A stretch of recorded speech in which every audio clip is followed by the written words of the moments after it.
Hi everybody, my name is Pat Hogarty and welcome back to California Real Estate Principles, Real Estate 300. This happens to be show number 4. And what we're going to be doing is continuing on with the information that's contained in the chapter on estates, transfers, and titles. A couple things that I do want to mention to you though before we get started is to remind you that at this point in the class or in the course, one of the things that you should be doing is you should have gone to the course Blackboard website.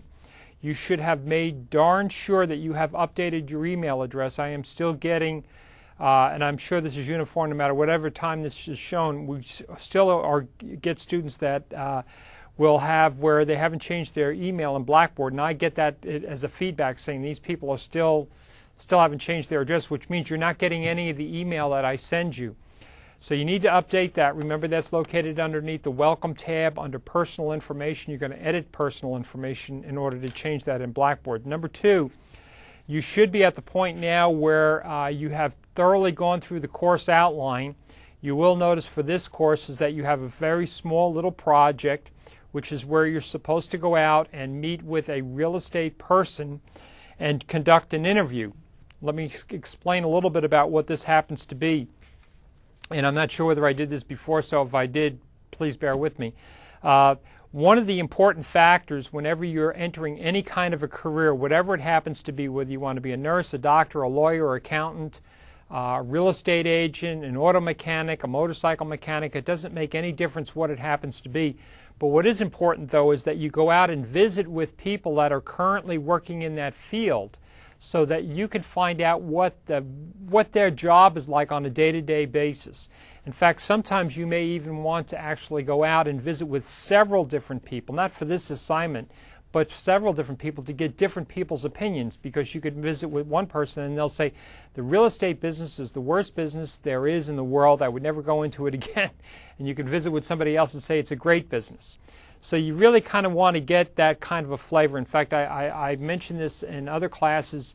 When I retired from a place called McClellan Air Force Base in 2000, one of the things that I did, and the advice that I'm giving you now, or what you're doing now, I also did during that period of time, which was the fact that I went out and I interviewed with people. I did kind of like it's like an informational interview to find out what it was like working for those companies. And to be quite honest with you, I remember one of the interviews that I had with somebody, and I thought to myself, if I ever had to work for this person to earn a living, I would rather stand on the street corner with a sign that says, I will will dig ditches for food. So the point is that there are people that you'll also discover that you may not necessarily want to work for, and that's part of this whole concept.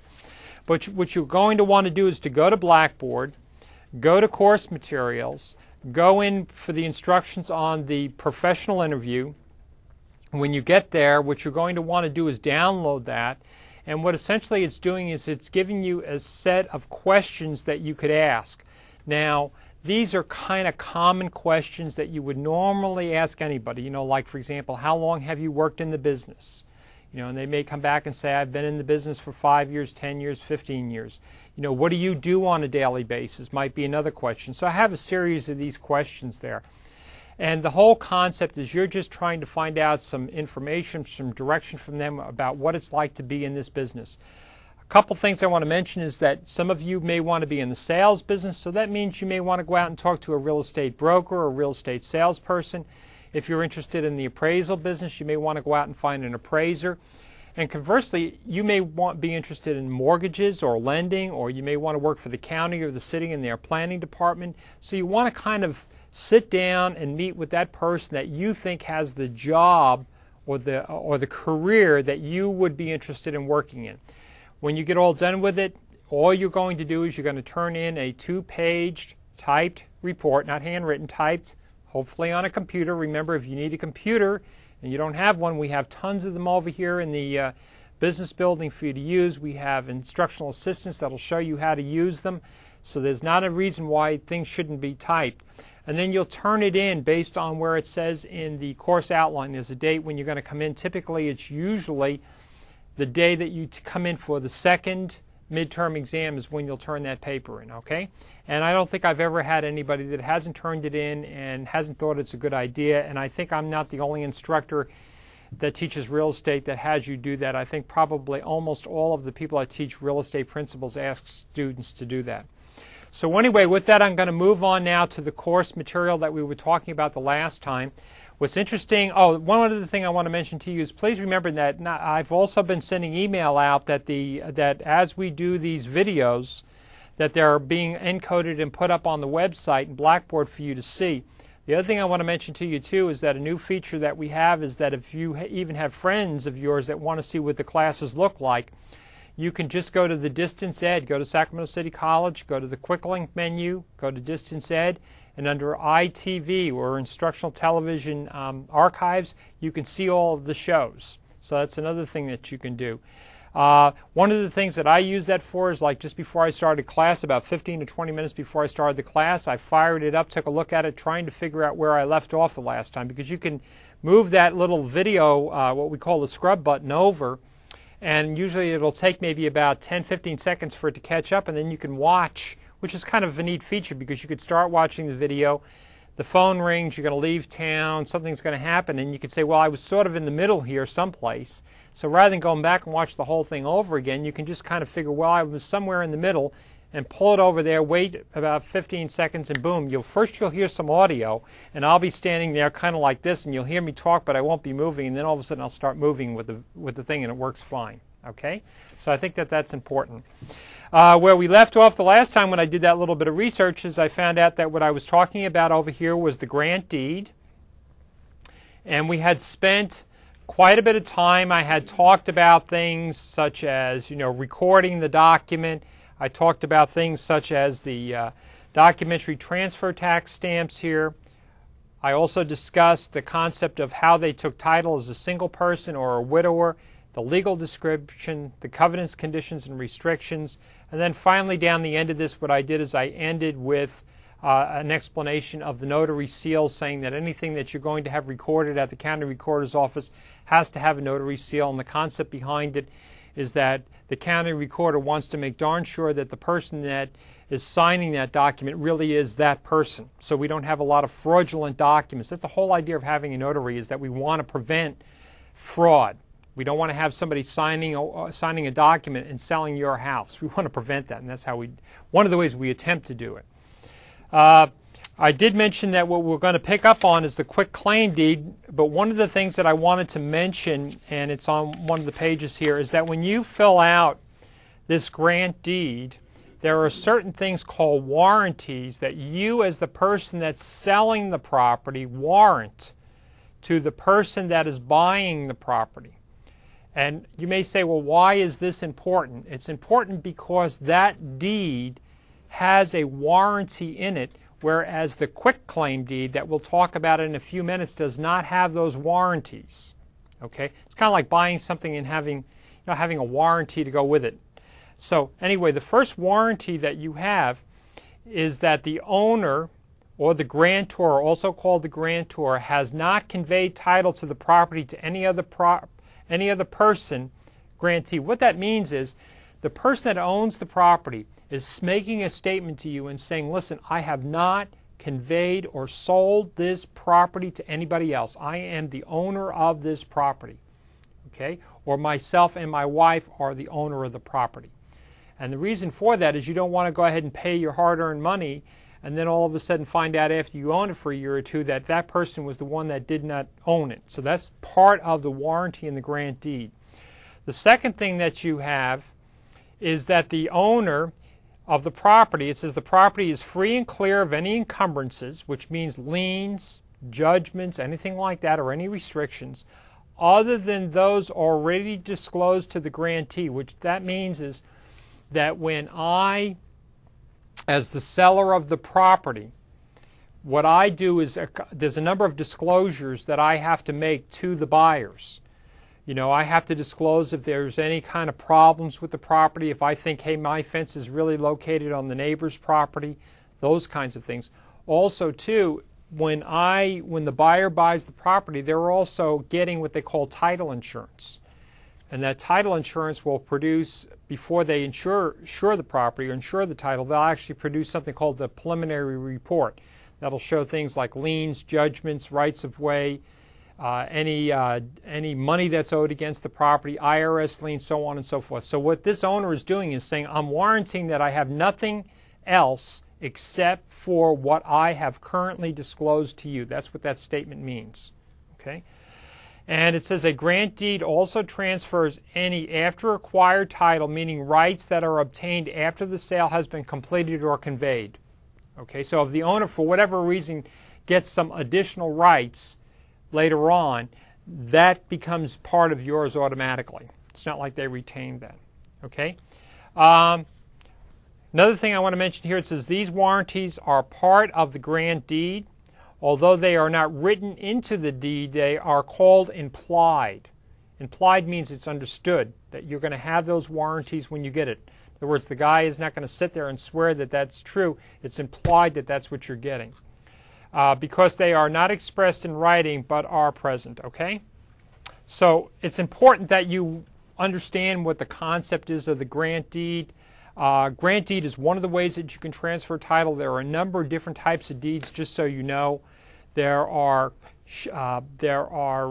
trustee deeds, so that if the property is foreclosed on and sold at a foreclosure sale, the trustee will actually issue a deed.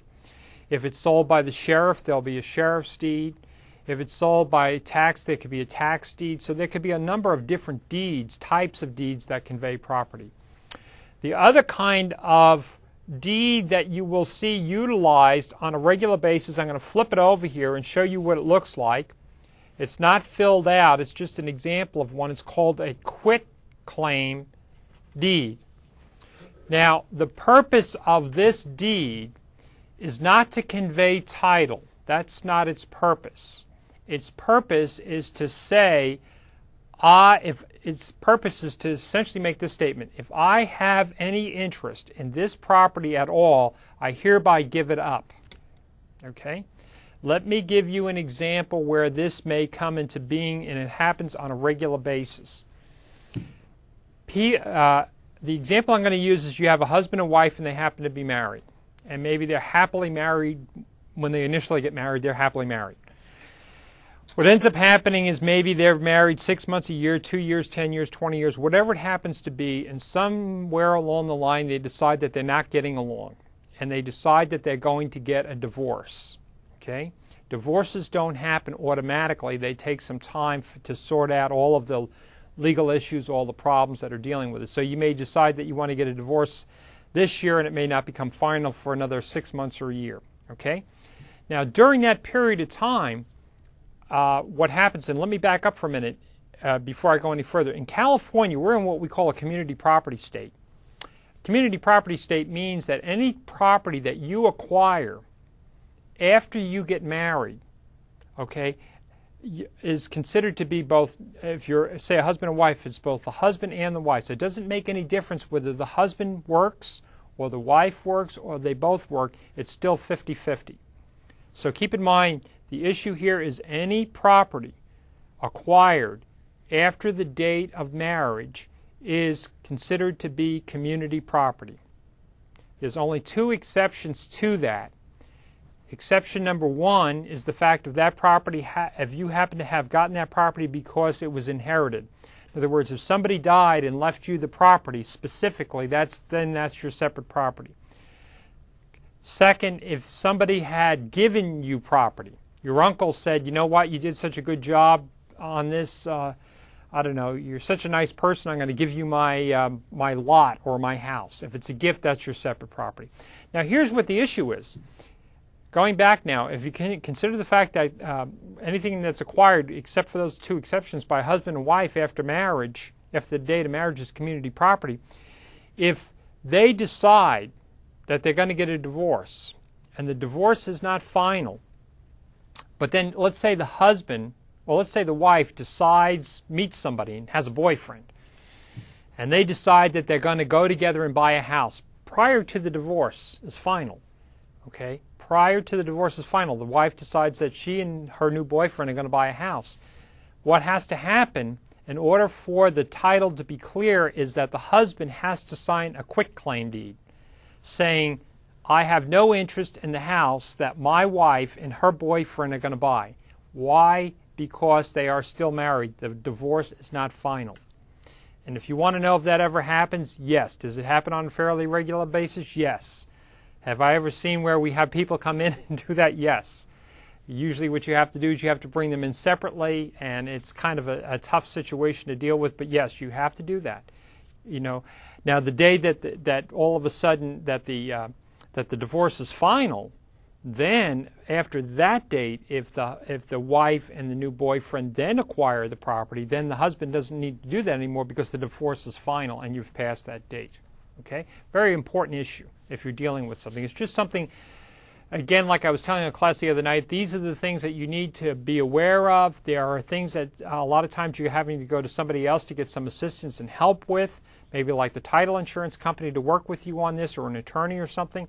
The thing is that, you know, all of a sudden you're moving along and everything's going really well, and maybe you didn't even know about this, and all of a sudden you're getting ready to close the deal, and bang, you find out that the two of them are not really married. You assumed they were married, but they're not.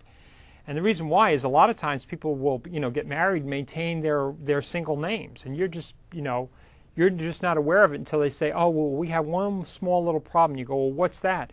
Well, we're really not married yet. And you go, oh, you're not? What's going on? Well, I'm still married. Uh-oh, we need to get a quitclaim deed, okay, or this deal's not going to go through. So very, very important. That's an example. One of the things that they want to stress here under the quitclaim deed is that on this page here it says a quitclaim deed is a deed that conveys all present rights or interests that a person may have in a property without any warranty or interest, meaning that they don't warranty anything. They just say, listen, if I have any interest, that's like what the husband would be doing. If I have any interest in this property, I give it up. I'm not warranting you anything. I'm not guaranteeing you things. I'm not doing any of that. I'm just giving up my interest is all I'm really doing. And that's what a quitclaim deed does. You also use it to remove anything where there might be any kind of incidental interest in the property. It's a way to go in and remove that. Okay? So anyway, I think that's enough said basically about that. What I want to do now is I want to finish off, and I think, going back and looking at the video, I don't think I did this, and I'm sure if anybody, I have a couple students in here that may correct me if I'm wrong, but I wanted to go to this page here which talks about the other ways that you can transfer property, transfer title. We've already talked about the fact that you just sell the property, give the property, whatever it is, and you get it by deed. That's one way you can get property. A second way you can get property is by will. In other words, what happens is somebody dies, they leave you in their will and say, I hereby want or hereby give or leave or bequeath to, and then they name the individual, you know, like Pat Hogarty, my home located, and they give an address by will. Okay, that's what that is. The third way, which means that you've gotten it because they died. You couldn't get it before they died. Now you get it when they die. A couple things that I want to mention to you is there are two different types of wills that you can have, and I'm going to kind of blow this up here. One will is called a witnessed will. What a witnessed will means is that you've gone to the attorney's office. The attorney has sat down, drafted the will, put all your wishes and desires down on this paper. The secretary, or maybe even the attorney, has typed up this will, because it's fairly easy now that we have computers. And now what they do is then they drag somebody in, and they say, here, witness that you were here and witness the fact that this was the person that actually signed it. Okay, those people become important because they're really there to say, yes, it was Pat that signed the will. Now keep in mind the reason why it has to be witnessed is because somebody else typed the document. Okay. You can also have what we call a holiographic will. That means the will is written out by hand. That means where somebody has put in their own handwriting, I, Jim Smith, do hereby leave that my home located at a certain address to, and then name the individual. That's in handwriting. Okay? Next is the issue of probate. Once somebody leaves a will and has desires, what has to happen is that somebody called a judge has to look at that will to see whether it's valid. And you stop and think about this for a minute. If you could just go down to any, just say, hey, I got a will over here, it's saying that I've been left this property. You need to have somebody that's going to say, oh, hold on a minute. What we need to do is see if that is really a good will, if it's true and it's clear and whatever. We need to make sure that the witnesses are correct. We need to do all of that before we go ahead. Now, what that is, who does that is called a probate court. And what happens is the will is normally introduced into probate court, usually through an attorney. And what will happen is that part of the court is they'll look at the will, see if it's valid to the best of their ability. And then within the will, if the person that died appointed somebody to take care of the estate, that person's going to be called the executor of the will, if they're a man. If they're a woman, they'll be called an executrix. If the court appoints somebody to take care of the will and it's a male, they'll call them an administrator. If it happens to be a female, it'll be an administratrix, okay, that will be appointed to take care. This is the person who is responsible, if you will, for getting the authorization to then get all the family members together, or however the desires are of the people, to, the person that died, get them all together, like you see on TV, they're going to have the last reading and find out that, whether you're going to get something or not going to get something. That's the executor or the administrator that does that. The executor or the administrator would also be somebody that would do things like, maybe if the house was left and it was going to be sold and then split up, that would be the person that would finally end up hiring a real estate agent to list the house and sell it, or list the property and sell it. So there's a lot of work that an administrator or an executor does. And if somebody appoints you to be the executor of their estate, it can be a lot of work. Okay, in other words, sit down and think about it for a minute, because you're having to maybe meet with the agent, try to get disposition of the assets, go to the bank, do a lot of work. And the other thing too is that the executor of the estate normally is also allowed to have some kind of a fee paid for their effort.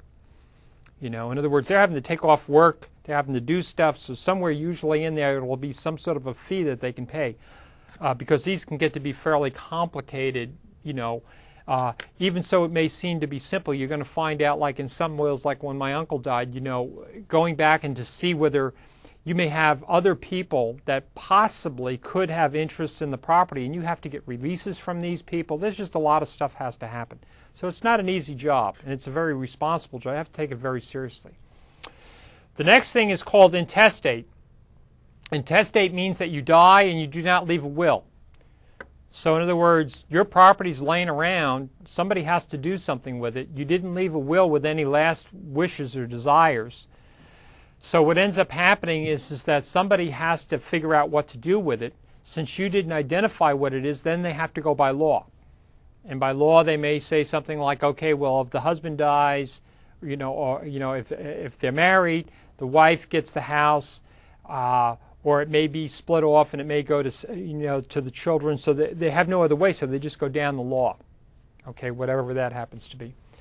A couple other ways that you may get property. One of them is called by accession. Accession just means that you're going to get it by what we call natural causes. I using jokingly saying, you live in a house and you go to sleep at night, you wake up in the morning and you find out the volcano behind your house went off, and you've now got another 100 feet of property on the ocean or something like that. In other words, you have something that's adding to your property or something that's taking it away, such as a river going by and taking away the land. Okay. You can also, that's what they mean by natural causes. Also, you can have by accession is where you have encroachment, meaning that somebody has put their fence on your property. Okay.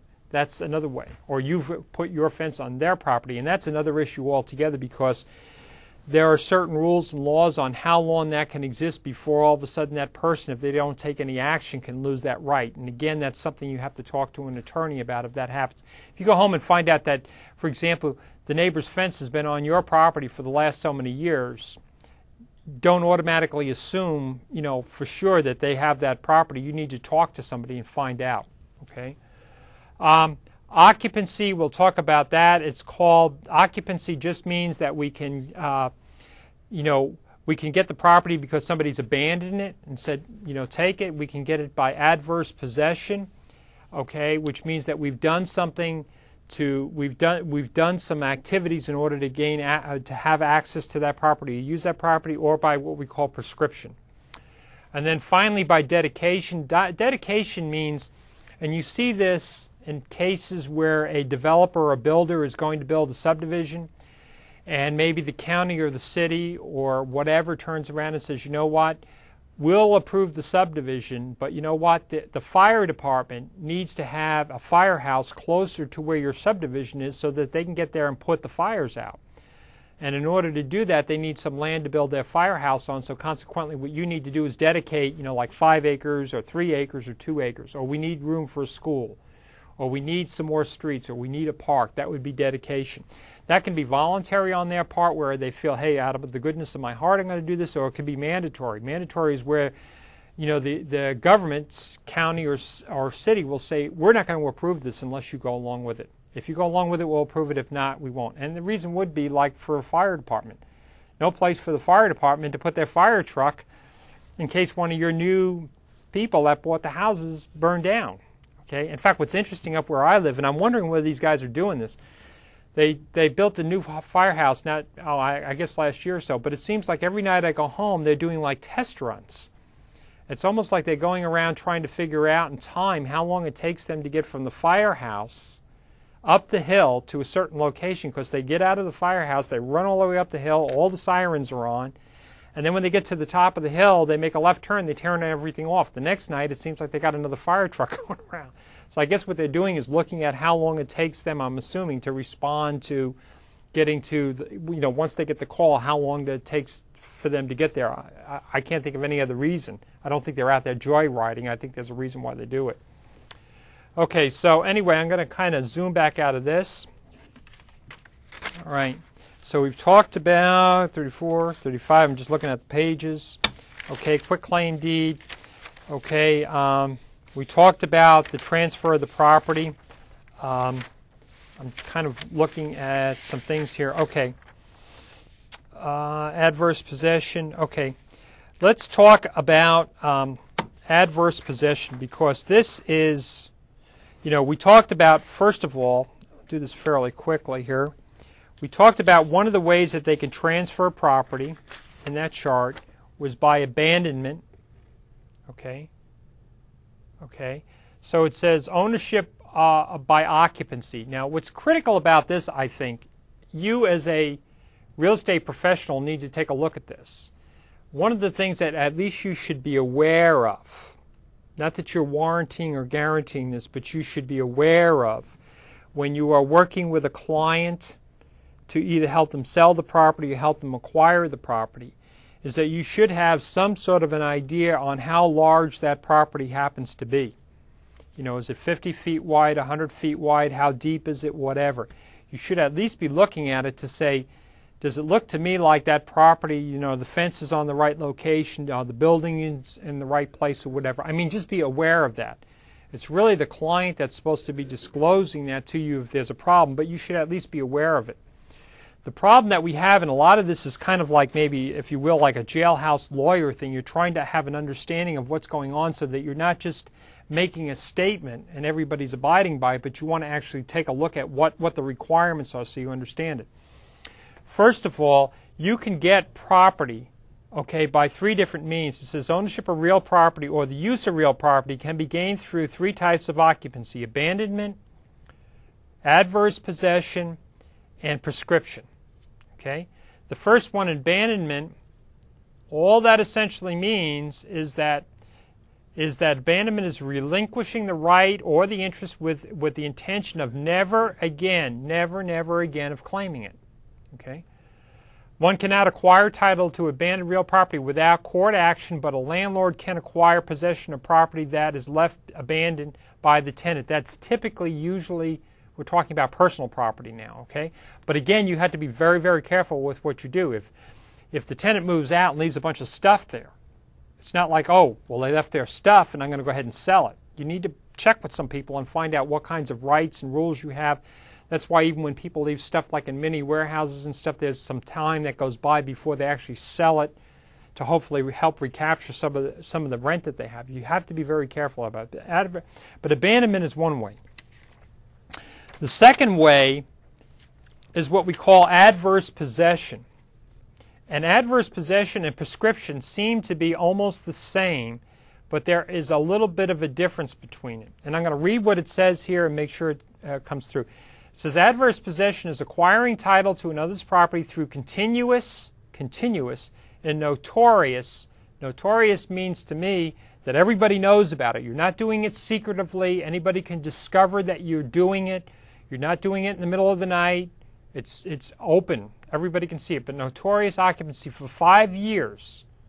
You have to do it for 5 years under a claim of title. It is a legal way to acquire title without a deed. Title may be obtained through adverse possession only if the following conditions are met. Now, usually it's because you have some sort of an interest in the property. It could be where you think that your uncle left you a deed, but you can't find the deed, as an example. Okay, he said he left the deed. He never recorded the deed. You have no document to show it. So this is where you're at. Okay, number one, and when you get all done with this, you have to go to court, finally, to prove this. Number one, it has to be open and notorious. The adverse possessor, which would be you, must live on or openly use the property in such a way that the title owners might easily be detected by his or her presence. Okay? In other words, you're not sneaking over there in the middle of the night. It's obvious that if they drove out there during the day, they would find it. I think to myself, for example, like you can go to certain areas where they have summer homes. They're boarded up in the winter, okay, and then people come out in the summertime. You're talking about people can obviously see that you've been there, okay. Number two, it has to be hostile. Doesn't mean that you use a gun, okay. What it means is you don't have permission, so it has to be hostile and adverse. The adverse possessor must possess the property hostile to the legal owner without his or her permission or any rental payment or consideration. Now, this is what this means. That you may very well go to somebody and you may ask them for permission. Like, is it okay if I park my car, my motorhome? Can I put this barn on your property? Can I do this? If you have their permission, then none of this applies.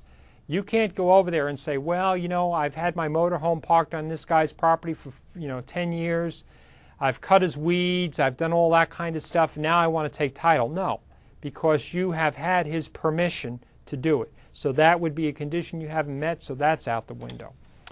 Next, your use has to be uninterrupted for 5 years. So that means you can't do it for a year, take the motorhome away for 2 and come back for another 4 and finish it up. It has to be continuously. Okay? Number 3. There has to be some kind of a right or a color of title. In other words, the adverse possessor must have some reasonable claim or right of color of title, perhaps a defective, document like a defective grant deed, or you can't find it, or somebody died and left it to you and there's no way of proving it. That's what we're talking about. Okay? And then finally, the adverse possessor must have paid all of the taxes levied against the property for 5 consecutive years. So let's say this is a property where you think you should own it, you should have the grant deed, you don't have the grant deed, but you continuously pay the property taxes. And I would guarantee you that you better keep records of every single thing that you're doing, okay? Because you're going to have to go to court to finally get the title, okay? Now, the difference between this and this is what we call an easement by prescription. Now, an easement is where I have the right to cross somebody else's property. Okay? An example of that would be where I live in the back. In order for me to get from the street to my property, I have to cross over this other person's property that fronts on the street. Okay, that's what we're talking about, or I'd never be able to get there. Now, I can have an easement, which would be where the owner at the front of the property has said, it's okay, Pat, for you to cross my property to get to yours. You have my permission to do that. Okay? Or I might even have in my deed a description of the fact that this easement does exist. Or this right-of-way does exist. Or easement, whatever. Okay? So anyway, There are 5 things that you have to do here. Number 1, prescription by easement is the right to use another's land which can be obtained through 5 years of continuous use. Its requirements are similar to those of adverse possession, the difference being that by prescription, only the use of the property has to be obtained. Only the use of it has to be obtained. Taxes are still paid by the property owner. Paying the property taxes is not a requirement for the easement by prescription. So in other words, everything that you had by underneath the other condition except for that one thing. Okay? Now, why do you want to be aware of this? It's because you go out to list a property for sale, or you get ready to show somebody a property that you're going to sell them, and think outside the box a little bit here. Usually in Sacramento, we're in a subdivision clearly marked, where the lots are and everything else, but you can get out in the outlying area, out in the hitherland, out in the country, where, there's, it's not as clear. People have been crossing each other's property for a long period of time. What you want to do if you're listing or selling property, you want to make sure when you sit down with that owner, you want to say, and you should have a plat map. You should have a map of the dimensions of the property and say, is there anything here that's incorrect or wrong? That road that I see out there, is that something that only you use or is somebody else using it for access? You want to find out if there's any problems with that. Okay?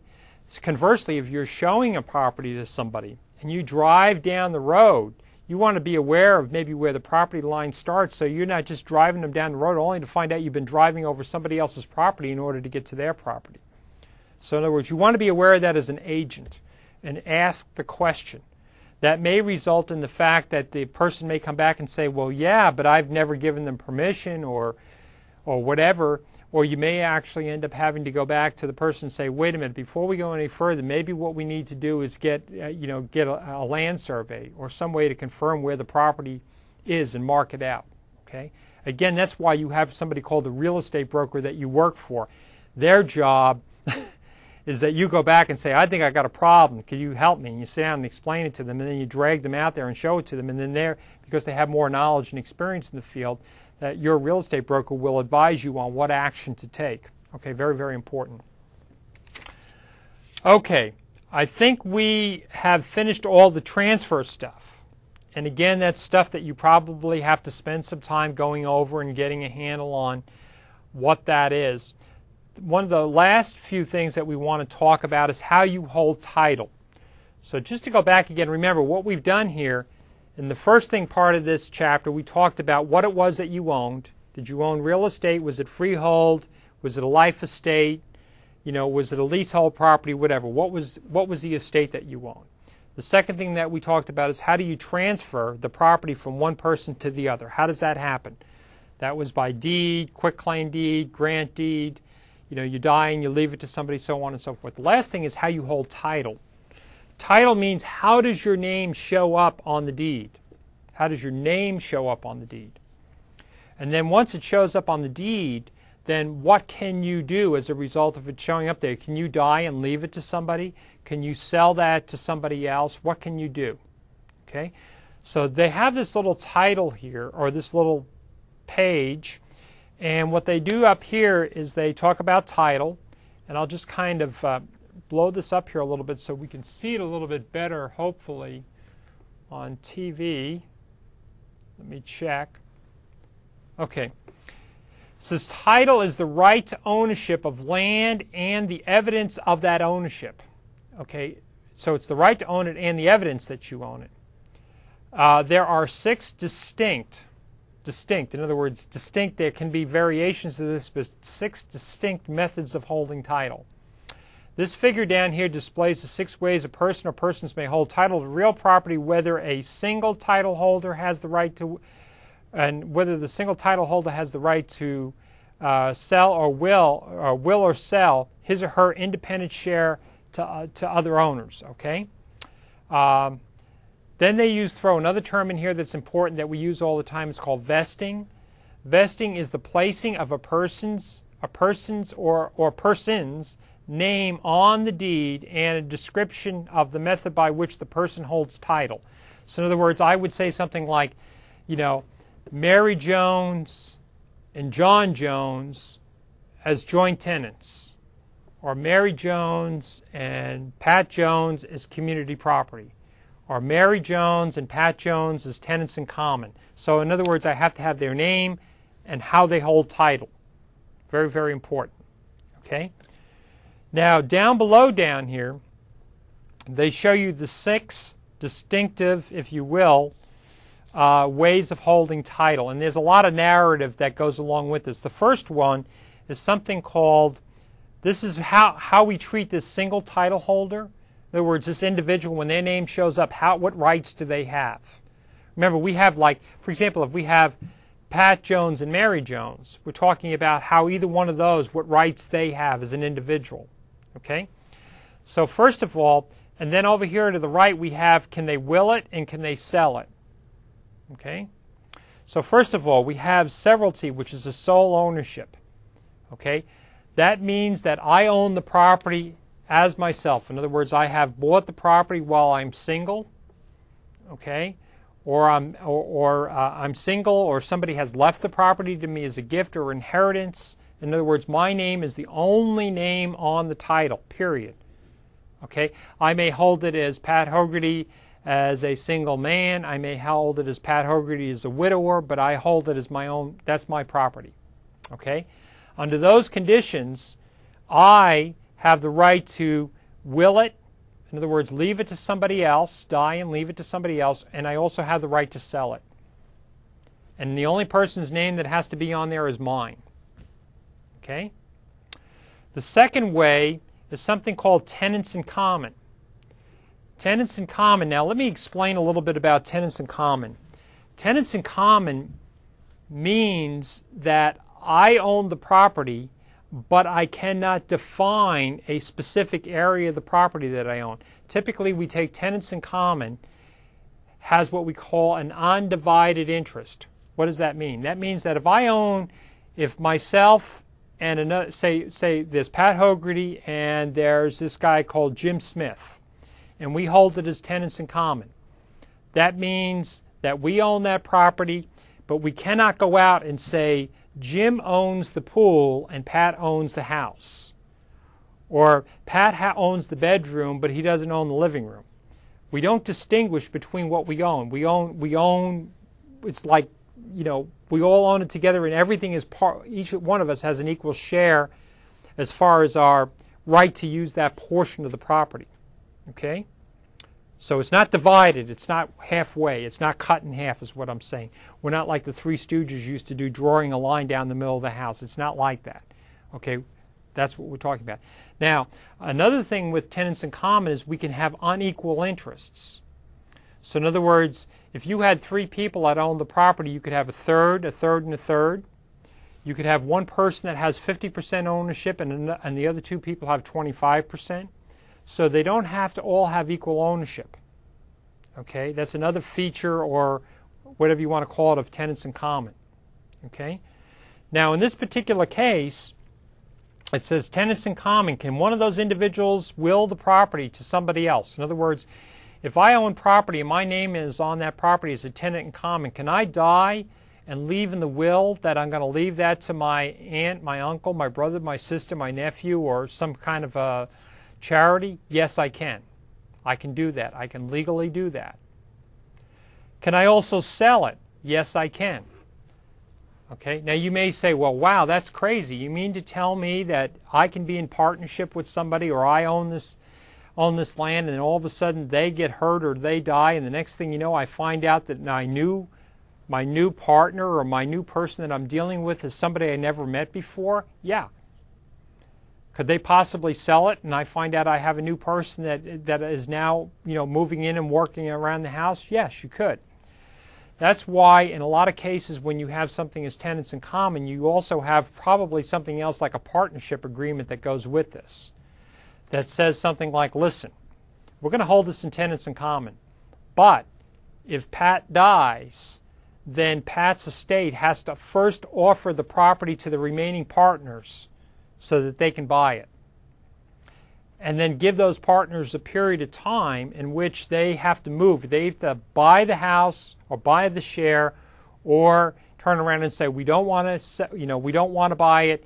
you are now authorized to go ahead and sell it to another person. Okay? Usually you have this agreement. It's called a partnership agreement of some sort. Same thing, this agreement may cover what happens if you decide while you're alive that you want to sell it. You may have where the partnership agreement, which goes beyond the titling of it, has something in it that says, like, if one of the owners decides to sell their share, like a good example would be like a cabin. You know, we have a cabin, say, in Lake Tahoe. We find out that, to buy a cabin in Lake Tahoe maybe costs us $300,000, just as a figure. We say, wow, that's a lot of money for me. It's going to cost a lot of money to maintain. And we may say, you know what, well, let's come up with a better idea. Why don't we just all go together, the three of us, and buy the cabin? Then that way it's not $300,000, it's $100,000 each. And maybe you live there, you get involved in the cabin, you're up there a couple of years, and then you say, you know what, I don't want to do that anymore. The other two remaining partners want to keep the cabin. And what they don't want to do is they don't want to find out that this other guy is going to sell it to somebody that they hate.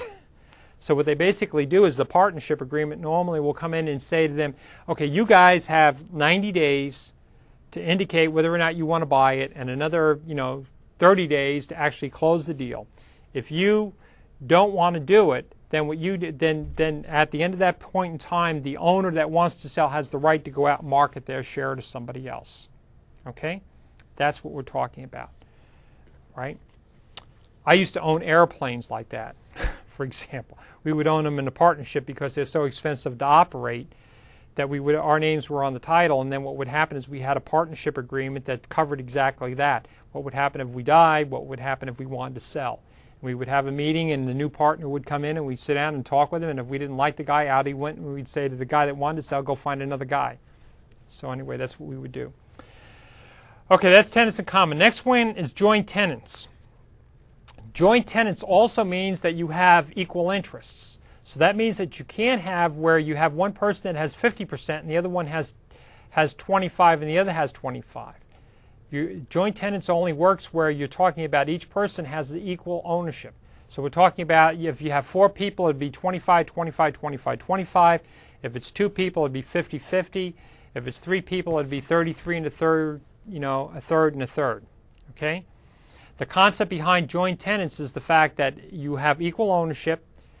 Normally it's joint tenants with right of survivorship. If one of the parties dies, the property, their interest automatically goes to the surviving partners or to the surviving owners. Okay? Down here they talk about, for example, joint tenancy. Can they will it? No, because the concept of joint tenancy is that when you do die, it automatically goes to the remaining owner. So it never hits the will. It never goes to will. It automatically goes to the owner via the way that it's titled. Okay? On the other hand, can you sell your interest? Yes, you can. But again, you may find out that you need to have some kind of a partnership agreement or something like that. It's going to talk about how you, not required, but you don't want to find out the next day that, in fact, what you wouldn't want to do is you wouldn't want to be the one that buys into a partnership or buys a piece of property only to find out the other guys don't like you. You want to make sure all this is pretty clear. Okay, then some of the other ways that you can have is tenancy in partnership. It says no, you can't well it, and no, you can't sell it. And the reason why is because you have a partnership, and the partnership governs how the land is going to be disposed of or sold or transferred. Community property. Community property means that the only people that you're talking about hold title this way are somebody that are married. So you can't have community property between a boyfriend and a girlfriend or between 2 brothers or a father and a son. You're talking about a husband and wife. Okay? So when it says community property, can you will it? Yes. Can you sell it? No. Okay? And then finally, community property with right of survivorship. It says, can you will it? No, because they have a right of survivorship. Can you sell it? No. Okay? So that's what that essentially means is how does your name appear on the title? Normally what you have to do if you're an agent, you need to probably talk to your clients before they get ready or fairly close to, once you're working with them on the transaction, especially the buyers, and say to them, listen, one of the questions that the title company is going to ask you is how you want to hold title. And what you don't want them to do is to think about that before they go down there. Now, if it's just a husband and wife, they may say, well, we're just going to hold it as joint tenants. If you're dealing with property where maybe people are older, they've done some estate planning, you may find out that they're going to take title to the property in the form of a trust or something. But what you don't want to do is get down there and get ready to sign the deal that day, getting ready to cash that commission check the next day to go to Disneyland, only to find out it's not going to go through because you haven't figured out how to title the property, which is a fairly simple, straightforward question that can be addressed in the beginning. Okay? So anyway, that covers that part of it, and then each one of these goes into detail. I'll just throw up a couple of these. This goes into great detail about the tenancy and common. Okay? And this is joint tenants with right of survivorship. So again, these are things that you can read on your own, but I'm kind of giving you an overview and an explanation of this. Okay? All right. I'll throw up a couple other pages here so you see this is the one that's talking about the tenancy and partnership, okay, and all the intricacies that are involved in that. And then this is community property down here. Okay. The one thing that you want to do is make sure that you as the salesperson are not telling the people how to hold title. That is not your job. You're not a legal advisor. And it's kind of funny because you sit here and you learn all this stuff about legal junk. You're making out contracts. You're dealing with stuff where you're probably telling a client, you know, you're recognizing the fact that there's some kind of tax consequence, but you're not advising the client as to whether to buy, sell, or how to do things. What you're doing is you're advising them to say, I think you need to talk to somebody about how to title your property if you're not sure. I think you need to talk to your accountant about the consequences of you selling that investment piece of property.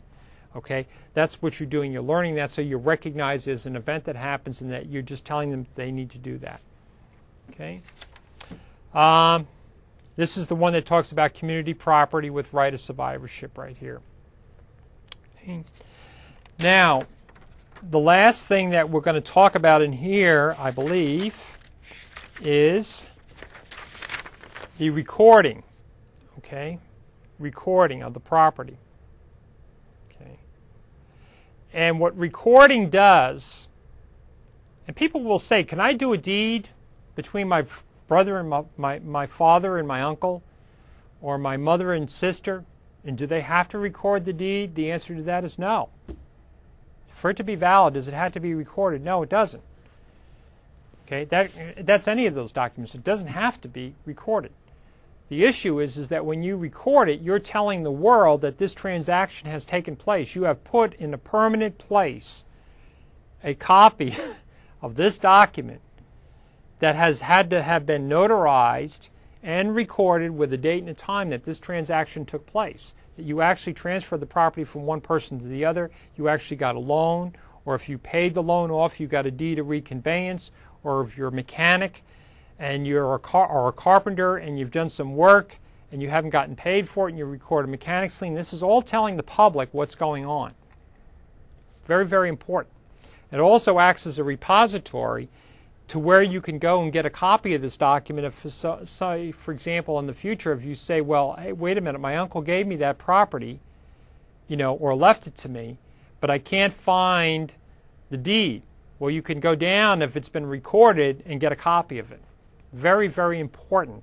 You'd be surprised about how many times, you know, people have to go to a recorder's office to get copies of things that they need, you know, birth certificates, death certificates, marriage certificates, deeds to the house, things like that, because they need it for whatever reason. Okay? I remember years ago when I was got my first, I think it was my first passport at the time, they required a birth certificate. And I didn't have a birth certificate. My mother couldn't find the birth certificate. I had an uncle that went to New York, or had to go into New York all the time, and went to the office where they recorded it and got a copy of it. Sent it to me.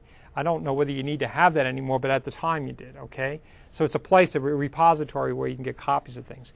And it's actually the title insurance company that has copies of all that stuff. When you get title insurance, which we'll talk about in the future, they're the people that insure title, that you are actually getting a clear title. They actually go through all those records to see whether, you know, the person selling you the property actually owns it, you know, if there are any deeds, liens, judgments, anything against the property, and they're going to those county records to track all that all the way through. Okay? So anyway, that becomes very important. They talk about two different types of notices, just so you, if you've never heard of this before, I'll just read right here. This is the recording. This is constructive notice. This is a term that a lot of people have never heard of before. Constructive notice is notice presumed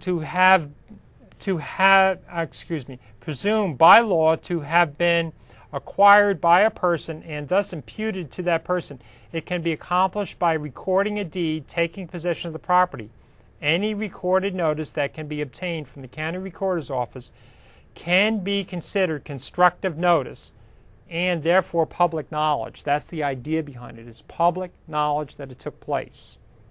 Okay, very, very important that you know that. Okay, that's the way, because you can't run around and tell everybody that may have some sort of an interest in the property, either now, in the past, or in the future, that you did this.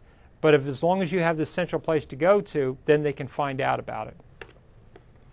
And then they all actually talk about actual notice. Actual notice is where the person has actually given you a physical notice that this has taken place. Okay. This is a copy of the example, and I think in the website I have this is for Sacramento County. This is the county clerk where this stuff is recorded, and these websites are always updated all the time. But I think I have a copy of this in the website links for the class, so you can go there and see this and know where to go. People go to the recorder's office for a lot of reasons. I mean, especially you may not even go there for property, but a lot of people, when they're doing these things like searching the family records to establish family trees and all kinds of other stuff, will go to the county recorder's office and dig up all these documents. In fact, they'll become pretty much of an expert. Another thing that they emphasize here that's very, very important is that the person that records the document first has priority over the other people. Okay?